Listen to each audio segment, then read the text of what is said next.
नमस्कार साथियों, आज की प्रेस वार्ता राजस्थान कांग्रेस के अध्यक्ष सचिन पायलट जी के उस बयान को लेके है जिसमें उन्होंने कहा है कि कांग्रेस पार्टी राजस्थान में घर घर जाके 100 50 रुपए इकट्ठे करके क्राउड फंडिंग के जरिए चुनाव लड़ने जा रही है। इस पर राजस्थान की हमारी चीफ कैंपेनर अलका लांबा जी अपना पक्ष रखेंगे आम आदमी पार्टी का, कि आम आदमी पार्टी ने जो क्राउड फंडिंग शुरू की थी, स्वाभिमान राशि आंदोलन शुरू किया था 31 जुलाई को, उसकी नकल के लिए क्यों मजबूर होना पड़ा कांग्रेस पार्टी को, और कैसे कांग्रेस पार्टी का राजस्थान में ये जो ढोंग है क्राउड फंडिंग का, उसकी सच्चाई क्या है। अलका जी से दरख्वास्त करूंगा, बोलें। मैं सबसे पहले आप पत्रकार साथियों से माफ़ी चाहती हूँ देरी से आने के लिए। लेकिन कल हम लोगों ने देखा राजस्थान कांग्रेस के अध्यक्ष सचिन पायलट जी ने रात के लगभग 10 बजे के करीब एक वीडियो जारी किया जो बहुत ही हास्यप्रद वीडियो है, जिसमें वो अपील कर रहे हैं कि चुनाव लड़ने के लिए उनके पास पैसा नहीं है और वो राजस्थान के लोगों से क्राउड फंडिंग करने की अपील कर रहे हैं, क्लीन पॉलिटिक्स की बात कर रहे हैं, पारदर्शिता की बात कर रहे हैं।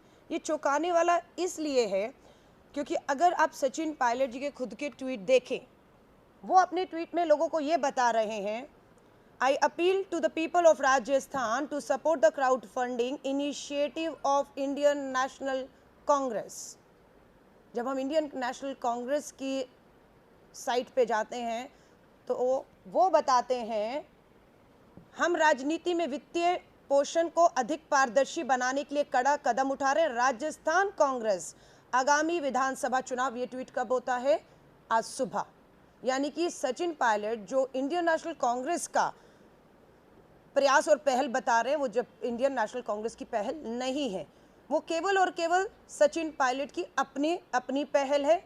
यानी कि इंडियन नेशनल कांग्रेस को किसी दूसरे राज्य में फंडिंग की कोई समस्या नहीं आ रही है, चाहे वो राजस्थान के अलावा मध्य प्रदेश हो, छत्तीसगढ़ हो, हरियाणा हो, इवन कि कर्नाटका अभी वो चुनाव लड़े, उन्हें वहाँ पर भी कोई फंडिंग की समस्या नहीं थी। क्योंकि जब आप सत्ता में होते हैं तो ऐसा लगता है कि आपको फंडिंग की तब जरूरत नहीं, जो कर्नाटका में आपको जरूरत नहीं पड़ी। एडीआर का सर्वे जो अभी 31 मई 2018 का है, वो ये बताते हैं कि बीजेपी की जो फंडिंग है उसमें 593% इजाफा हुआ है और वहीं इंडियन नेशनल कांग्रेस की फंडिंग में 105% इजाफा हुआ है। और दूसरी हैरानी की बात यह है कि ये सचिन पायलट जी जब अपील करते हैं, उस अपील में फोटो जो है वो अशोक गहलोत जी की इस्तेमाल जरूर करते हैं, पर आप अशोक गहलोत जी के जब ट्विटर पे जाएंगे, प्रोफाइल पे आप देखेंगे एक भी रीट्वीट या इस अपील का समर्थन खुद अशोक गहलोत जी, सीपी जोशी जी, इनके खुद राजस्थान के बड़े नेता सचिन की इस अपील का समर्थन नहीं करते, उसे ट्वीट नहीं करते, उसे शेयर नहीं करते। हकीकत क्या है? जैसे दीपक जी ने बताया, 31 जुलाई 2018 को आम आदमी पार्टी ने एक प्रेस कॉन्फ्रेंस करके पूरे राजस्थान के जनता से अपील की थी क्राउड फंडिंग की, ट्रांसपेरेंसी की और पारदर्शिता के साथ साथ क्लीन पॉलिटिक्स की। और ये आम आदमी पार्टी केवल पहली बार नहीं कर रही थी राजस्थान में, हमारे मध्य प्रदेश, छत्तीसगढ़, हम लोग हरियाणा में भी चुनाव लड़ रहे और हमने 2014 लड़ा, उससे पहले 2013 लड़ा, उसके बाद हमने 15 भी लड़ा। और ये मुझे लगता है कि आम आदमी पार्टी के कदमों पर चलने का एक प्रयास कांग्रेस जरूर कर रही है, लेकिन उसके साथ साथ बेनकाब हो रहे हैं। क्यों? क्योंकि कथनी और करनी में ये फर्क आता है। ये मैं दिखाना चाहती हूँ, जो सचिन पायलट आज क्राउड फंडिंग की, पारदर्शिता की, क्लीन पॉलिटिक्स की बात करते हैं, क्या उन्हें राजस्थान की जनता को इस पे जवाब नहीं देना चाहिए? इंडिया टुडे की रिपोर्ट है, Rajasthan FIR against Ashok Gehlot, Sachin Pilot in ambulance scam.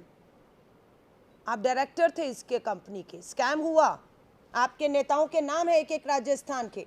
तो जनता को जो इसमें देखिए, आप दूसरा भी है कि कांग्रेस लीडर वैला रवि सन बुक्ड इन राजस्थान एम्बुलेंस स्कैम। सिर्फ राजस्थान के लोग ही शामिल नहीं थे, कांग्रेस के दूसरे राज्यों के भी नेता इस स्कैम में शामिल थे। करोड़ों रुपए का ये स्कैम है। तो मैं अपील करना चाहूंगी कि आप राजस्थान के लोगों को मूर्ख मत समझिए, बहुत समझदार जनता है। आप लोगों ने जब सत्ता में थे, क्योंकि अभी वसुंधरा राजे भाजपा की सरकार है, लेकिन इससे पहले आप ही की कांग्रेस की राजस्थान की सरकार थी। उस सरकार के बाद पिछले चुनाव में आपको क्राउड फंडिंग, क्लीन पॉलिटिक्स, पारदर्शिता के साथ कभी याद नहीं आया। और आज पूरे देश में ज्योतिरादित्य सिंधिया जी की कमान मध्य प्रदेश के चुनावों में कमलनाथ जी के पास है। आप हरियाणा में आ जाइए, आप छत्तीसगढ़ आइए, कहीं कोई अपील नहीं हो रही। सिर्फ यहाँ अपील जनता को, राजस्थान की जनता को मूर्ख बनाने के लिए की जा रही है। इसीलिए मुझे लगा आज प्रेस कॉन्फ्रेंस के माध्यम से हमें आपके बीच में आकर इन सबका खुलासा करना चाहिए। पैसे की अगर आपके पास कमी है, आपका एक एक नेता मंत्री पिछले बार जब सरकार थी 10 साल केंद्र में भी रही, वहाँ पर भी रही, बहुत पैसा है, तो आपको मुझे लगता है जनता को एक बार फिर से मूर्ख बनाने से बेहतर होगा आप अपने धनपति करोड़पति नेताओं से फंड करने के लिए राजस्थान चुनावों के लिए जो है वो कह सकते हैं। 130 साल की कांग्रेस में थोड़ी सी खुशी ये है कि आम आदमी पार्टी से सीख रहे हैं वो, लेकिन 130 साल लग गए आपको, या इतने साल आपकी सरकारें हर राज्य में चुनाव लड़ती रही, लेकिन आपने कभी भी क्लीन पॉलिटिक्स, पारदर्शिता की बात नहीं की। आज ही आपको क्यों जरूरत पड़ी, उससे साफ लगता है कि राजस्थान में आम आदमी पार्टी बहुत तेजी से आगे बढ़ रही है। इसीलिए उनको लग रहा है वो पिछले जो तौर तरीके हैं उससे अब जनता मूर्ख नहीं बन पाएगी, इनके बहकावे नहीं आ पाएगी। इसीलिए आम आदमी पार्टी ने जो प्रेस कॉन्फ्रेंस की थी क्राउड फंडिंग की, उसी पर चलकर वो सोच रहे हैं कि आम आदमी पार्टी की तर्ज पर वो लोगों का पैसा लेकर ये चुनाव लड़ सकते हैं। तो मुझे लगता है ये सबसे बड़ा एक धोखा है। इसके ऊपर हम लोग आज की प्रेस कॉन्फ्रेंस करके इन्हें बेनकाब कर रहे हैं। बाकी आप कुछ कहना चाहेंगे? धन्यवाद।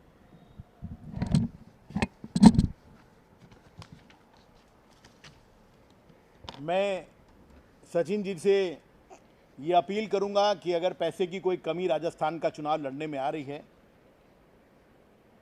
तो कांग्रेस के शासन में अशोक गहलोत जी की सरकार के दौरान घपलों की एक बहुत लंबी फहरिस्त है, एक बहुत लंबी लिस्ट है, जिसमें कांग्रेस के वरिष्ठ नेता सीपी जोशी जी और उनके परिवार के लोगों का नाम आया। बीकानेर के लैंड स्कैम में कांग्रेस के प्रथम परिवार के सदस्यों का नाम आया। एम्बुलेंस स्कैम में खुद अशोक गहलोत जी, उनके परिवार के लोगों, सचिन पायलट जी, वायलार रवि जी और उनके बेटे का नाम आया। तो आप पहले ही राजस्थान के लोगों का बहुत सारा पैसा लूट चुके हैं, उसको आप इस चुनाव में इस्तेमाल कीजिए। 100 50 रुपए इकट्ठे करने का ढोंग मत कीजिए। लोग इस ढोंग को बहुत जल्दी पहचान लेंगे। उन्होंने आपका शासन देखा है, आपसे उकताकर और तंग आकर उन्होंने भारतीय जनता पार्टी को वोट दिया था, और इस बार आपको लेके उनके मन में कोई मोह नहीं है, वो आपको बहुत अच्छी तरह से पहचानते हैं। जब आपके नेता 100 50 रुपए लेने जाएंगे तो जनता सवाल पूछेगी कि एम्बुलेंस स्कैम के पैसे लौटा दो, हम अभी उसी का इंतज़ार कर रहे हैं, वही हमारा पैसा है। बीकानेर लैंड स्कैम का पैसा लौटा दो, वो भी राजस्थान के लोगों का पैसा है। ऐसे तमाम मतलब करीब 22 स्कैम हैं जो पिछले चुनाव में सामने आए थे। जो ब्लैक पेपर इशू हुआ था कांग्रेस गवर्नमेंट के खिलाफ, उसमें 22 स्कैम्स थे, जिसके बारे में हाई कोर्ट और दूसरे कोर्ट्स के आदेश और आरटीआई एप्लीकेशंस पब्लिश की गई थी, दिखाई गई थी कि कैसे कांग्रेस के नेता तमाम सारे स्कैम्स में शामिल हैं। मेरी अपील है कि वो पैसा आपके पास अभी सुरक्षित होगा, इस चुनाव में उस पैसे का इस्तेमाल करें और जनता के साथ ये नया धोखा ना रचें। धन्यवाद। देखिए, मुझे लगता है 8 नवंबर 2016 को जो नोटबंदी की गई कि काला धन, उसका बिल्कुल लाभ भाजपा को कितना मिला कि सारा काला धन भाजपा का सफ़ेद हो जाता है और 700 करोड़ के करीब का इनका दिल्ली के अंदर सत्ता में आते ही एक भव्य भवन जो है वो बन जाता है। वहीं कांग्रेस को इसका नुकसान होते हुए दिख रहा है कि नोटबंदी में जो उनका काला धन था वो पूरी तरह से डूब गया लगता है। भाजपा ने सफ़ेद कर लिया, कांग्रेस का डूब गया। इसीलिए कांग्रेस को आज मजबूर होना पड़ता है, खासतौर से राजस्थान कांग्रेस को इस अपील के लिए कि क्राउड फंडिंग के लिए अपील करनी पड़ती है। हम ये पूछना चाहते हैं, आज से पहले क्यों नहीं कांग्रेस ने महसूस किया कि क्लीन पॉलिटिक्स होनी चाहिए, चंदे में पारदर्शिता होनी चाहिए, ईमानदारी होनी चाहिए। आज ही सचिन पायलट को ये महसूस क्यों हो रहा है और उसका खुद समर्थन अशोक गहलोत जी जैसे बड़े नेता, सीपी जोशी जैसे बड़े नेता खुद क्यों नहीं कर रहे? और ये जो शक हो रहा है कि सचिन पायलट कहते हैं इंडियन नेशनल कांग्रेस का इनिशिएटिव है, लेकिन वही इंडियन नेशनल कांग्रेस ट्वीट करके सुबह कहती है ये राजस्थान के सचिन पायलट का इनिशिएटिव है, वो बाकी दूसरे राज्यों का नाम नहीं लेती है। तो यानी कि साफ सी बात है, सिर्फ मूर्ख बनाया जा रहा है। पैसे की अगर कमी होती तो बाकी के 3-4 राज्य जहां पर चुनाव है वहां फंडिंग की कमी क्यों नहीं हो रही, यही क्यों हो रही है। तो साफ सी बात है, जनता को गुमराह करके मूर्ख बनाने का एक प्रयास है, जिसमें मुझे नहीं लगता राजस्थान की जनता इन्हें कामयाब होने देगी। धन्यवाद।